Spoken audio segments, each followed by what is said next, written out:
Saya bersama dengan rakan-rakan saya berada di tanah lot 54836.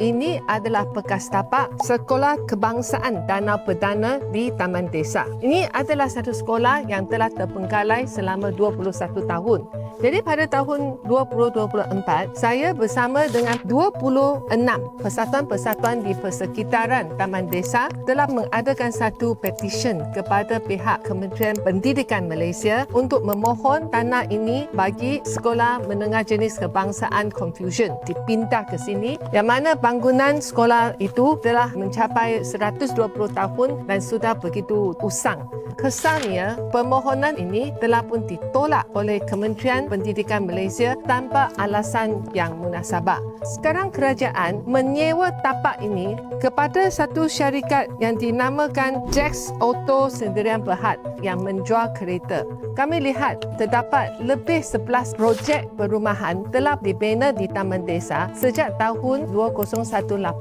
Jadi maksudnya jumlah penduduk di Taman Desa akan mencecah 70,000 dalam 2-3 tahun yang akan datang. Kami tidak faham kenapakah kerajaan menolak permohonan pemindahan SMJK Confucian ke tapak ini dan tanah ini dibiarkan sehingga jadi tempat pembuangan sampah, dan 2 minggu yang lepas berlakunya kebakaran pada waktu malam. Saya rasa satu kerugian besar kepada penduduk Taman Desa kerana penduduk semakin tambah dan kita hanya ada 2 sekolah menengah dan 2 sekolah rendah. Saya amat kecewa sebab sekolah ni terbiar macam ni saja. You boleh tengok orang penagih kat sini.